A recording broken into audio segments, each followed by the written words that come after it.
नमस्ते दोस्तों, कैसे हैं आप सब।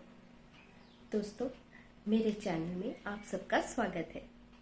आज मैं आप सबको एक कहानी सुनाने वाली हूँ। जैसा कि आप सबको पता है कि शिव जी की जब पूजा होती है तो उसमें केतकी का फूल नहीं चढ़ाया जाता है। आप सब जानते हैं कि केतकी का फूल क्यों नहीं चढ़ाया जाता है शिव जी पर। आइए शुरू करते हैं कहानी।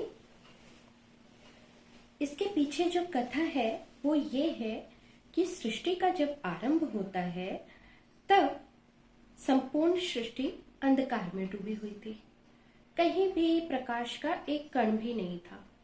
ठीक उस समय स्वयंभू श्रीहरि प्रकट होते हैं और ये श्रीहरि जब प्रकट होते हैं ये सदाशिव की अनुकंपा से ही श्रीहरि प्रकट होते हैं और श्रीहरि के प्रकट होने के साथ ही उनकी नाभि से एक पुष्प, कमल का पुष्प, वो भी प्रकट होता है और कमल के पुष्प के ऊपर प्रकट होते हैं ब्रह्मा जी।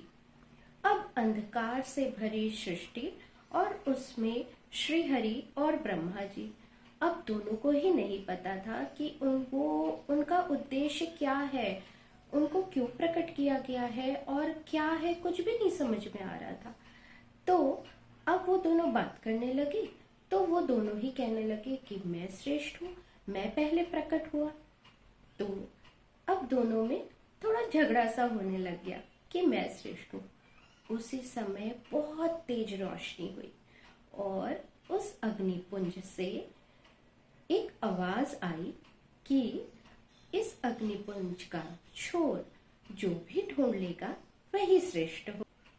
तो दोस्तों, अब ब्रह्मा जी ने हंस का रूप धारण किया और उस अग्निपुंज के ऊपर की ओर उसका शोर पता लगाने के लिए वो उड़ के जाने लगे और विष्णु जी ने वराह का रूप धारण किया और वो नीचे की ओर ढूंढने लगे कि उस अग्निपुंज का छोर कहाँ पे है।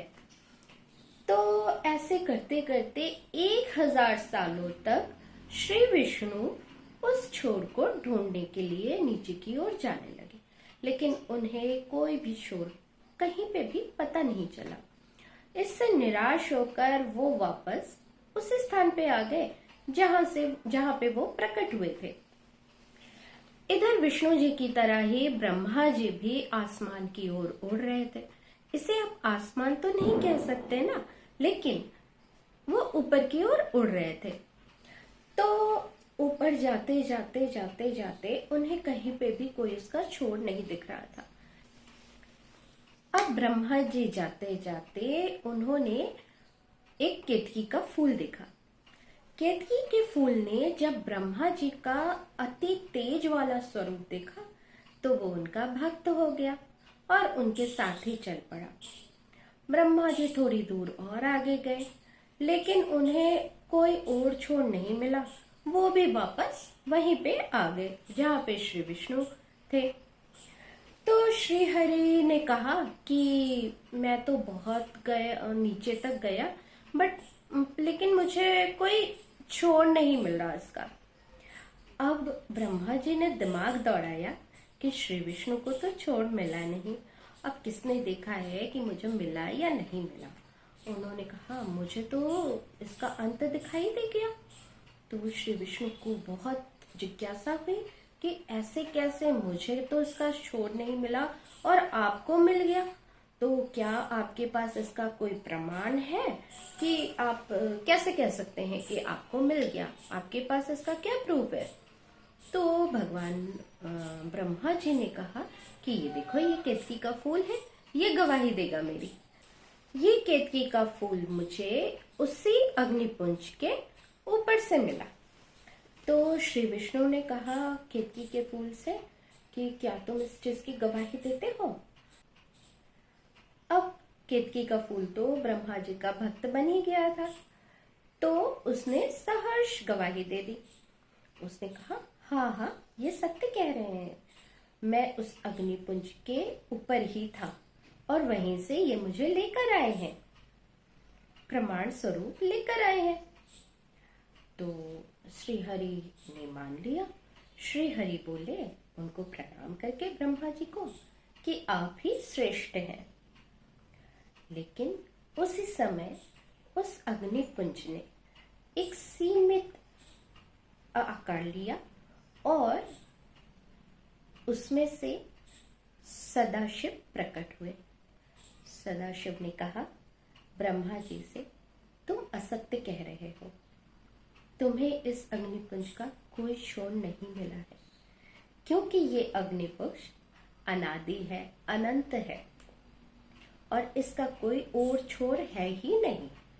तो तुमने झूठ बोला, असत्य बोला, इसका तुम्हें दंड मिलेगा। और दंड स्वरूप ब्रह्मा जी के 5 सिरों में से एक सिर को भगवान ने काट दिया। और केतकी के फूल को भगवान ने कहा कि तुमने असत्य भाषण में ब्रह्मा जी का साथ दिया है, तो अब से तुम कभी भी मुझे नहीं चढ़ाए जाओगे या मेरे प्रिय नहीं रहोगे। तो इस तरह से केतकी के फूल को श्राप मिलता है सदाशिव का। और इसके बाद दोस्तों सदाशिव के ने अपने अंश से शिव की सृष्टि की और श्री विष्णु से कहा कि आप और ब्रह्मा जी फिर से तपस्या कीजिए। इसके बाद ब्रह्मा जी और विष्णु जी तपस्या करने लगे और हजारों वर्ष की तपस्या के बाद सदाशिव फिर प्रकट हुए। तब उन्होंने ब्रह्मा जी को सृष्टि की रचना करने को कहा और विष्णु जी को सृष्टि का पालनकर्ता बनाया और अपने स्वरूप से प्रकट हुए शिव जी को सृष्टि का संहार करता बनाया। तो दोस्तों ये थी कहानी कि केतकी का फूल क्यों शिव जी पर नहीं चढ़ाया जाता। आशा है आपको ये कहानी अच्छी लगी होगी, आपने एंजॉय किया होगा। अगर आपको ये कहानी अच्छी लगे तो प्लीज मेरे चैनल को सब्सक्राइब कीजिए, लाइक कीजिए, शेयर कीजिए। बस इतनी सी रिक्वेस्ट है। तो अगली बार फिर एक नई कहानी के साथ मैं हाजिर होंगी। तब तक के लिए बाय बाय।